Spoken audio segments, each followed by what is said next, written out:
History by genius channel में आप सबका स्वागत है।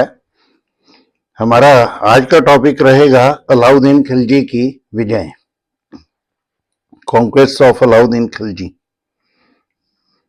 अपने चाचा सुल्तान जलालुद्दीन खिलजी का वध करने के बाद 1296 ईस्वी में अलाउद्दीन खिलजी दिल्ली का नया सुल्तान बना। वो एक महत्वाकांक्षी शासक था और सिकंदर की भांति विश्व विजेता बनने का इच्छुक था, परंतु दिल्ली के कोतवाल अलाउल मुल्क, जिसका वह बहुत आदर करता था, ने उससे पहले भारत के स्वतंत्र हिंदू राज्यों को जीतने का परामर्श दिया। अलाउद्दीन ने बड़ी खुशी से इसे स्वीकार कर अपने 4 सेनापतियों उलुग खां, नुसरत खां, जफर खां तथा अल्प खां के सहयोग से भारत के विभिन्न भागों को जीतने का कार्य आरंभ किया। अलाउद्दीन की भारत में विजयों का अध्ययन 2 भागों में किया जा सकता है। एक है उत्तरी भारत की उसकी विजय और दूसरा है दक्षिण भारत की विजय। उत्तरी भारत की विजयों में सबसे पहली विजय जो उसकी रही वो थी गुजरात के विरुद्ध। गुजरात का प्रदेश आर्थिक तौर पर बड़ा समृद्ध था, व्यापार का एक बहुत बड़ा केंद्र भी था। बड़ौच, खंबात और सोपारा यहाँ की प्रसिद्ध बंदरगाहें थीं, जहां से विदेशों के साथ व्यापार होता था। इसके अलावा दक्षिण की ओर प्रसार के लिए यह सैनिक नजरिए से भी बहुत महत्वपूर्ण माना जाता था। इसलिए अलाउद्दीन ने 1297 ईस्वी में उलुग खां तथा नुसरत खां के नेतृत्व में एक सैनिक अभियान गुजरात की ओर भेजा। गुजरात का शासक राय कर्णदेव एक विलासप्रिय शासक था। शत्रुओं का मुकाबला करने की अपेक्षा वह राजधानी अनहिलवाड़ा को छोड़कर अपनी पुत्री देवल देवी के साथ दक्षिण की ओर भाग गया। यहां उसने देवगिरी के शासक शंकर देव के पास शरण ली। मुस्लिम आक्रमणकारियों ने अनहिलवाड़ा पर अधिकार कर लिया तथा यहां खूब लूटमार की। कर्ण देवी की पत्नी कमला देवी को बंदी बनाकर अलाउद्दीन के पास भेज दिया गया। सुल्तान ने उसके साथ विवाह कर लिया। तो अनहिलवाड़ा पर अधिकार करने के बाद आक्रमणकारियों ने सोमनाथ के मंदिर को नष्ट कर दिया। तत्पश्चात उन्होंने बड़ौच तथा खंबात की बंदरगाहों में भी खूब लूटमार की। खंबात में नुसरत खां ने मलिक काफूर नामक एक नपुंसक दास को 1000 दिनार में खरीदा। और मलिक काफूर वैसे भी इतिहास में 1000 दिनारी के नाम से भी जाना जाता है, और इस दास ने ही बाद में दक्षिण भारत की विजयों में प्रमुख भूमिका निभाई थी। इसके बाद अलाउद्दीन ने रणथंभौर की ओर ध्यान दिया। रणथंभौर राजपूताना का एक शक्तिशाली राज्य था। इस पर अधिकार कर अलाउद्दीन अन्य राजपूत रियासतों को जीतने का मार्ग भी प्रशस्त कर सकता था। इसके अलावा रणथंभौर के शासक हमीर देव ने कई मंगोलों को, जो दिल्ली सल्तनत के कट्टर शत्रु थे, अपने यहां शरण दी थी। 1299 ईस्वी में सुल्तान ने उलुग खां तथा नुसरत खां को एक विशाल सेना सहित रणथंभौर को विजय करने के लिए भेजा। हमीर देव ने रणथंभौर के किले से शत्रुओं का डटकर मुकाबला किया।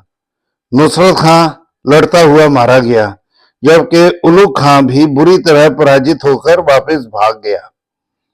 अब रणथंभौर का किला जो है बहुत ही शक्तिशाली किला इसे माना जाता था। और पहले भी हमने बात की थी कि जलालुद्दीन ने भी इसे जीतने की कोशिश की थी। 8 महीने इसकी घेराबंदी चलती रही, लेकिन बाद में उसने ये घेरा जो था ये उठा लिया और वापस लौट गया था। तो यहाँ अलाउद्दीन को ये एक बहुत बड़ा झटका था, क्योंकि नुसरत खां उसका एक बहुत ही कुशल सेना नायक था। तो नुसरत खां का देहांत, उलू खां का बुरी तरह पराजित होकर वापस लौटना अलाउद्दीन की शक्ति के ऊपर एक बहुत बड़ा दबाव माना जा सकता था। तो राजपूताना में अपनी स्थिति का समाचार पाकर अलाउद्दीन गुस्से में आ गया, इसलिए उसने सेना का नेतृत्व अपने हाथों में ले लिया तथा रणथंभौर पर चढ़ाई कर दी। अलाउद्दीन ने रणथंभौर के किले को घेरा डाल दिया, जो 11 महीने तक चलता रहा। आखिरकार राणा के सेनापतियों रणमल और रत्नमल की गद्दारी से जुलाई 1301 ईस्वी में तुर्कों ने रणथंभौर पर अधिकार कर लिया। बाद में सुल्तान ने गद्दारों को भी मरवा दिया, क्योंकि उसका यह विश्वास था कि एक विश्वासघाती कभी वफादार नहीं हो सकता। तो ये एक बहुत बड़ा, हम कह सकते हैं कि रणमल और रत्नमल की हत्या जो अलाउद्दीन ने करवाई, ये अन्य विश्वासघातियों के लिए एक सबक इसे कहा जा सकता है। इसके बाद अलाउद्दीन की एक बड़ी ही महत्वपूर्ण विजय मेवाड़ के विरुद्ध 1303 ईस्वी में। रणथंभौर की विजय से उत्साहित होकर अलाउद्दीन ने मेवाड़ प्राप्त करने का निश्चय किया। इस समय यहां पर रत्न सिंह का राज्य था। राजपूत परंपरा के अनुसार रत्न सिंह की रानी पद्मिनी एक अति सुंदर स्त्री थी। अलाउद्दीन ने भी उसकी सुंदरता के बारे में बहुत कुछ सुन रखा था, इसलिए उसे प्राप्त करने का इच्छुक था। रत्न सिंह ने सुल्तान को दर्पण के द्वारा रानी का अक्स देखने की आज्ञा दे दी, परंतु जब वह सुल्तान को किले के मुख्य द्वार तक छोड़ने गया तो सुल्तान ने उसे धोखे से बंदी बना लिया। इसके बाद उसने रानी को यह संदेश भेजा कि यदि वह उसके हरम में आना स्वीकार कर ले तो राणा को छोड़ दिया जाएगा। दूसरी ओर रानी ने अलाउद्दीन को कहला भेजा कि वह अपनी दासियों सहित आ रही हैं तथा 700 राजपूत सैनिक को दासियों के भेष में तुर्कों के कैंप में भेज दिया। ये राजपूत सैनिक रत्न सिंह को कैद से छुड़ाकर लाने में सफल हुए। जब अलाउद्दीन को इसकी जानकारी मिली तो वो बहुत क्रोधित हुआ, इसलिए उसने राजपूतों पर आक्रमण कर दिया। राजपूतों ने गोरा तथा बादल के नेतृत्व में आक्रमणकारियों का डटकर मुकाबला किया, परंतु अंत में पराजित हुए। गोरा तथा बादल भी लड़ते हुए वीरगति को प्राप्त हुए। रानी पद्मिनी सहित बड़ी संख्या में राजपूतानियों ने जौहर की प्रथा निभाई। अलाउद्दीन ने चित्तौड़ पर अधिकार कर लिया तथा अपने बड़े पुत्र खिजर खां को यहाँ का गवर्नर नियुक्त कर दिया। चित्तौड़ का नाम भी बदलकर खिजराबाद रख दिया गया। अब आधुनिक इतिहासकार डॉक्टर किशोरी शरण लाल और पंडित गौरीशंकर ओझा पद्मिनी की कथा को कपोल कल्पित मानते हैं। Doctor KS. लाल इस संदर्भ में लिखते हैं, tradition is no doubt a source of history, but it is surely the weakest one. To say that where so much is alleged, something must be true is not the historian's habit। कहने का मतलब कि बहुत कुछ जहां पर कहा गया हो और ये इतिहासकार की आदत नहीं है कि वो इस बात को विश्वास करे या वो ये कहे कि कुछ तो इसमें सच्चाई होगी, इसलिए वो इसे स्वीकार नहीं करते। परंतु डॉक्टर ईश्वरी प्रसाद, डॉक्टर परमात्मा शरण आदि कई विद्वान जो हैं वो इसे अविश्वसनीय भी नहीं मानते। खैर, मेवाड़ की विजय अलाउद्दीन के निश्चित रूप से एक महत्वपूर्ण विजय मानी जाती है। इसके बाद है मालवा की विजय। 1305 ईस्वी में अलाउद्दीन खिलजी ने मालवा को जीतने के उद्देश्य से आइनुल मुल्क के नेतृत्व में 10,000 घुड़सवारों की सेना भेजी। इस समय मालवा का शासक महलक देव था। महलक देव के सेनापति कोका प्रधान ने शत्रुओं का डटकर मुकाबला किया, परंतु लड़ता हुआ मारा गया।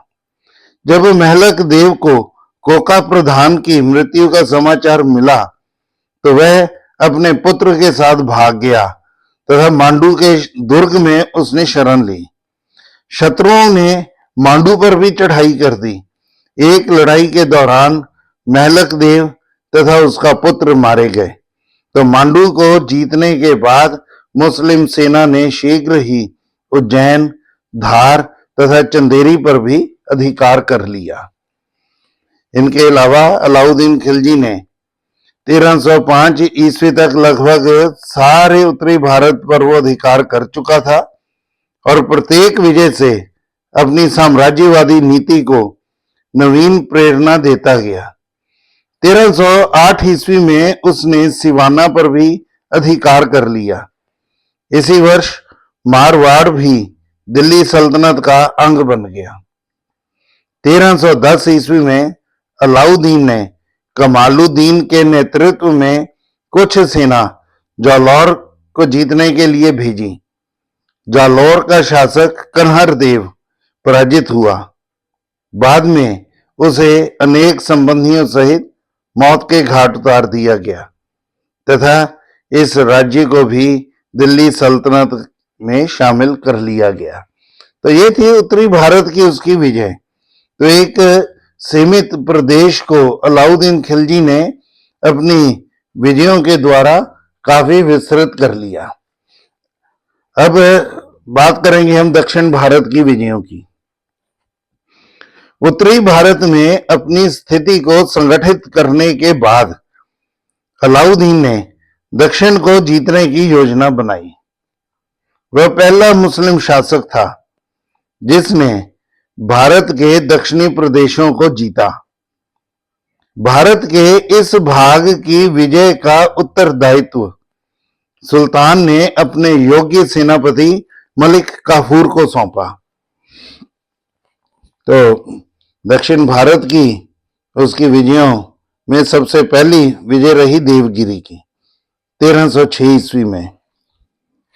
अब देवगिरी की विजय थी जब जलालुद्दीन खिलजी सुल्तान था और अलाउद्दीन जो कड़ा रियासत का गवर्नर था उसने देवगिरी को जीता था, जिसकी बधाई देने के लिए सुल्तान खुद कड़ा आया, लेकिन अलाउद्दीन ने धोखे से उसका वध कर दिया। अब देवगिरी का शासक रामचंद्र, उसने पहले स्वीकार किया था अपनी पराजय के बाद कि वो हर साल अलाउद्दीन को वार्षिक कर भेजेगा, लेकिन अब ये स्थिति जो है ये बदल गई। कैसे, हम ये बात करेंगे कि सुल्तान बनने से पहले भी अलाउद्दीन ने रामचंद्र को पराजित किया था और उससे प्रतिवर्ष कर लेने का वचन लिया था, परंतु पिछले कुछ वर्षों से रामचंद्र कर की राशि भेज नहीं रहा था। दूसरा, रामचंद्र ने गुजरात के शासक कर्णदेव तथा उसकी पुत्री देवल देवी को देवगिरी में शरण दी हुई थी। और तीसरा कारण बहुत ही महत्वपूर्ण, कई राइटर्स इसे मानते हैं कि देवल देवी की मां कमला देवी, जो अब अलाउद्दीन खिलजी की रानी बन चुकी थी, तो कमला देवी भी सुल्तान पर अपनी पुत्री को पाने के लिए जोर डाल रही थी। तो इन कारणों के मद्देनजर अलाउद्दीन खिलजी ने मलिक काफूर को आदेश दिया देवगिरी पर आक्रमण करने का। तो मलिक काफूर ने एक विशाल सेना सहित देवगिरी पर चढ़ाई कर दी। रामचंद्र ने थोड़े से विरोध के पश्चात तुर्कों के सामने आत्मसमर्पण कर दिया। उसने काफूर को बहुत सा धन दिया तथा सुल्तान को प्रतिवर्ष धन देने का वचन दिया। अलाउद्दीन ने उसे देवगिरी का शासक बने रहने दिया तथा साथ ही साथ उसे राय राई की भी उपाधि प्रदान की। देवल देवी को आक्रमणकारियों ने पकड़कर दिल्ली भेज दिया तथा अलाउद्दीन ने उसका विवाह अपने पुत्र खिजर खां के साथ कर दिया। दूसरी उसकी विजय वारंगल की थी 1309 ईस्वी में। तो वारंगल को अलाउद्दीन खिलजी ने 1303 ईस्वी में जीतने की कोशिश की थी परंतु असफल रहा था। इसका बदला लेने के लिए 1309 ईस्वी में मलिक काफूर ने तेलंगाना की राजधानी वारंगल पर आक्रमण कर दिया। उस समय यहां का शासक प्रताप रुद्र देव था। उसने बड़ी वीरता से आक्रमणकारियों का सामना किया परंतु आखिरकार पराजित हुआ और उसने सुल्तान की अधीनता स्वीकार कर ली। उसने मलिक काफूर को भारी धन राशि दी जिसमें प्रसिद्ध कोहे-नूर नामक अमूल्य हीरा भी था। साथ ही सुल्तान की अधीनता के चिन्ह के रूप में उसने अपनी एक सोने की मूर्ति भी भेजी जिसके गले में जंजीर लटकी थी। इसके अलावा उसने सुल्तान को 300 हाथी तथा 7000 घोड़े भी भेंट किए। अब द्वार समुद्र की विजय जो 1310 ईस्वी में उसने हासिल की। तो द्वार समुद्र का राज्य आर्थिक तौर से बड़ा समृद्ध था, बड़ा खुशहाल था। तो 1310 ईस्वी में उसने मलिक काफूर को इस राज्य पर आक्रमण करने का आदेश दिया। इस समय द्वार समुद्र पर वीर वल्लभ तृतीय का राज्य था। उसकी देवगिरी के शासक रामचंद्र के साथ शत्रुता थी, इसलिए रामचंद्र ने इस अभियान में मलिक काफूर की सहायता की। जब मुस्लिम सेनाएं द्वार समुद्र में पहुंची तो वीर वल्लभ ने डटकर उनका मुकाबला किया परंतु आखिरकार पराजित हुआ तथा उसने सुल्तान की अधीनता स्वीकार कर ली। उसने मलिक काफूर को बहुत सा धन देकर अपनी जान छुड़ाई। मुस्लिम सेनाओं ने द्वार समुद्र के कई मंदिरों को भी नष्ट कर उनके स्थान पर मस्जिदें बनवाई। आगे है मदुरा की विजय। द्वार समुद्र की विजय के बाद मलिक काफूर मदुरा की ओर बढ़ा। इस समय मदुरा में दो भाइयों सुंदर पांडे तथा वीर पांडे में उत्तराधिकार के लिए संघर्ष चल रहा था। मलिक काफूर ने सुंदर पांडे को अपने साथ मिला लिया तथा मदुरा पर आक्रमण कर दिया। वीर पांडे इस आक्रमण से घबरा गया तथा बिना लड़े ही परिवार सहित राजधानी छोड़कर भाग खड़ा हुआ। मलिक काफूर ने मदुरा पर अधिकार कर लिया तथा यहां खूब लूटमार की। कहा जाता है कि उसे जितना धन यहां से प्राप्त हुआ उतना इससे पहले किसी और आक्रमण में नहीं मिला था। तो ये भी आर्थिक तौर से एक बड़ी महत्वपूर्ण विजय।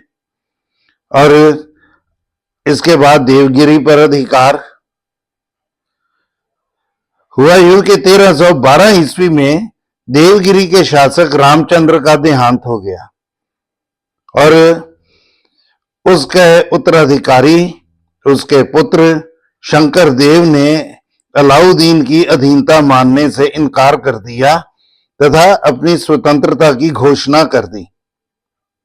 इसलिए अलाउद्दीन ने 1313 ईस्वी में मलिक काफूर को उसके विरुद्ध भेज दिया। शंकरदेव लड़ता हुआ मारा गया। देवगिरी के बहुत से प्रदेशों को अलाउद्दीन ने अपने साम्राज्य में मिला लिया। तो इस तरह से अलाउद्दीन खिलजी की ये विजय रही, उत्तरी भारत में भी, दक्षिण भारत में भी। तो बात करेंगे हम अलाउद्दीन खिलजी की दक्षिण नीति की। अब अलाउद्दीन एक वीर सेना नायक होने के साथ साथ एक योग्य कूटनीतिज्ञ भी था। अब उसने उत्तरी भारत के प्रदेशों पर तो सीधा अपना अधिकार कर लिया, उन्हें अपने साम्राज्य में शामिल किया, लेकिन दक्षिण भारत के राज्यों पर उसने विजय अवश्य प्राप्त की और उनके शासकों को अपनी अधीनता स्वीकार करने के लिए विवश किया। परंतु उसने दक्षिण के प्रदेशों को अपने साम्राज्य में शामिल नहीं किया। वह इस बात से भली भांति परिचित था कि दक्षिण के सुदूर प्रदेशों पर नियंत्रण रखना उसके लिए बहुत कठिन होगा, खास करके उस दौर में जबकि आवागमन के साधन भी बहुत ज्यादा विकसित नहीं थे। तो यहां पर हम कह सकते हैं कि अलाउद्दीन की दक्षिण नीति भी वही रही जो चौथी शताब्दी में गुप्त शासक समुद्रगुप्त की थी। तो यहां हम देखेंगे कि दक्षिण पर अधिकार करने के मार्ग में उसके सामने दरअसल कौन सी विकट कठिनाइयां थी कि उस समय आवागमन और संचार माध्यम विकसित नहीं थे। दूसरा, उसे दक्षिण की भौगोलिक दशा का भी पूर्ण ज्ञान नहीं था। इसके अलावा दक्षिण के राज्यों पर अधिकार कर वहां की हिंदू रियासतें अलाउद्दीन के विरुद्ध संघ कायम कर सकती थीं। परंतु अक्सर विद्वानों में इस संदर्भ में मतभेद है कि उसकी दक्षिण नीति का मूल उद्देश्य क्या था। अमीर खुसरो के कथन अनुसार अलाउद्दीन ने दक्षिणी आक्रमणों का मूल उद्देश्य धार्मिक था। वह चाहता था कि इस्लाम धर्म का प्रकाश उत्तरी भारत से दक्षिण भारत में भी फैल जाए।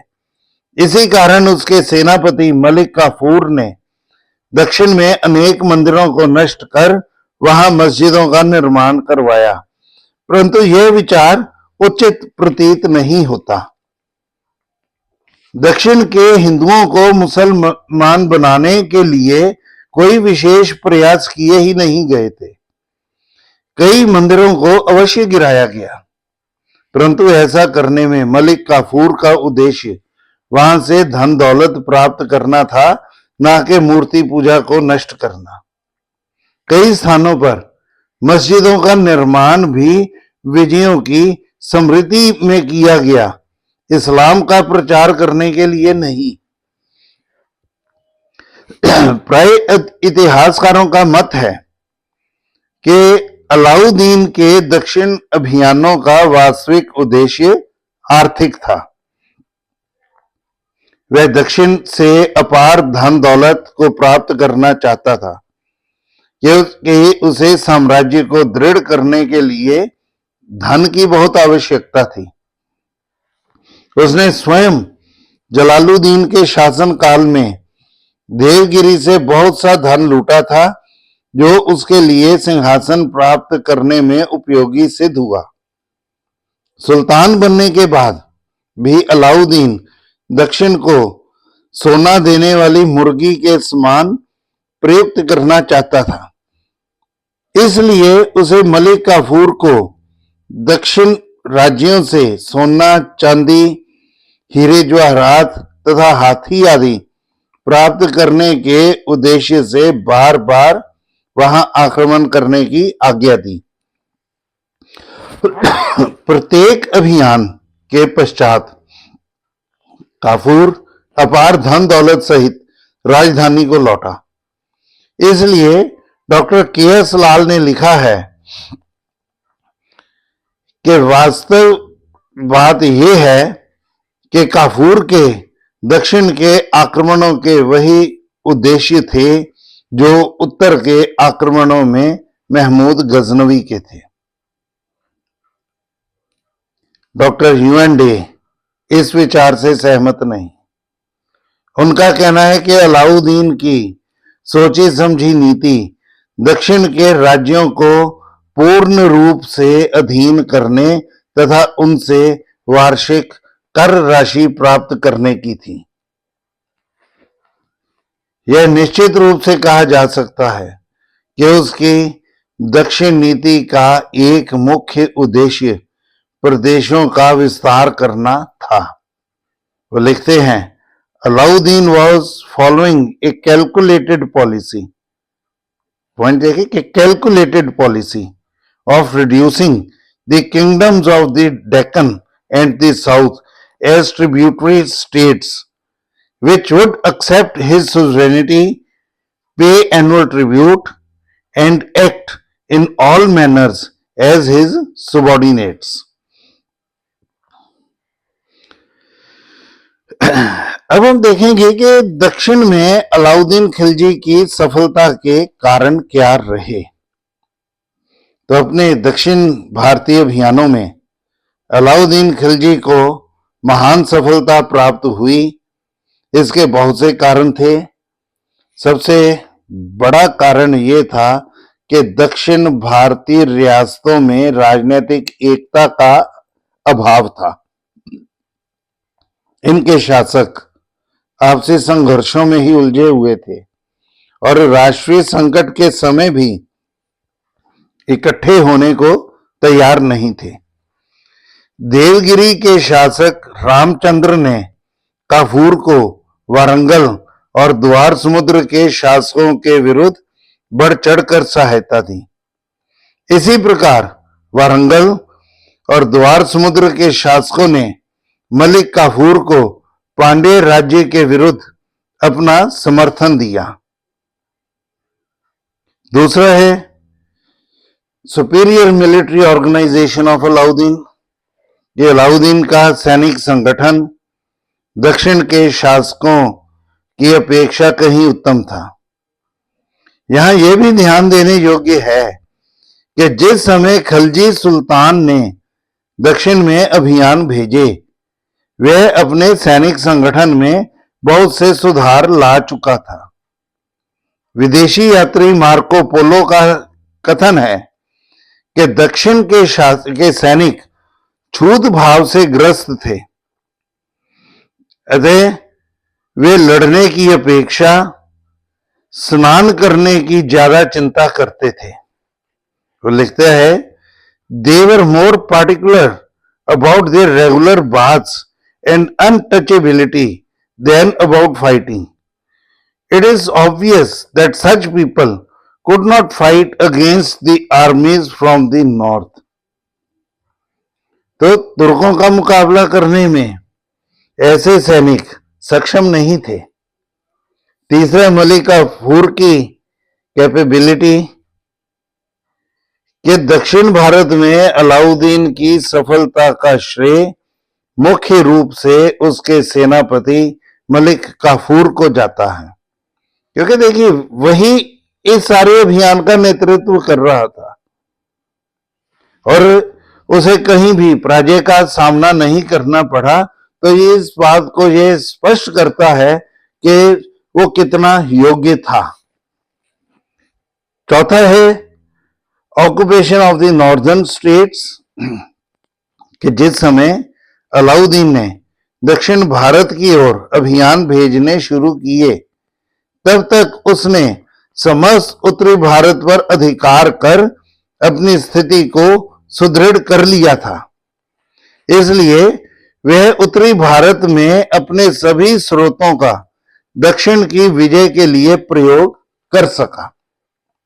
और आखिरी पॉइंट है Alauddin's liberal policy in the Deccan. दक्षिण में अलाउद्दीन खिलजी की उदारवादी नीति। देखिए कि अलाउद्दीन खिलजी ने दक्षिण भारत की रियासतों के प्रति बड़ी उदार नीति अपनाई।